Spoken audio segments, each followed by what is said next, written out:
patuloy ang ipinapatupad na relaxed schedule ng Maritime Industry Authority Regional Office 9 sa biyahe ng mga barko upang tugunan ang pagdami ng pasahero at kargamento sa nasabing rehiyon.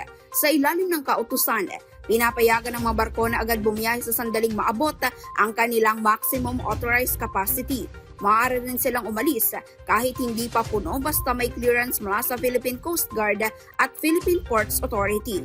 Epektibo ang hakbang mula Abril 16 hanggang Abril 30 sa kasalukuyang taon. Iginiit ng Marina na dapat manatiling valid at updated ang lahat ng mga dokumento ng mga barko, kabilang ang CPC, Special Permit, Provisional Authority, at iba pang kaukulang sertipiko at lisensya sa buong panahon ng operasyon.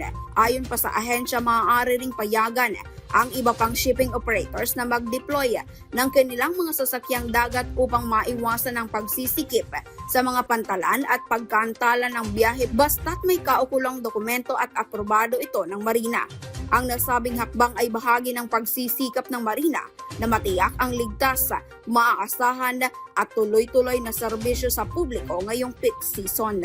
Ito si Rona de los Santos para sa Marina DGTV News on Air.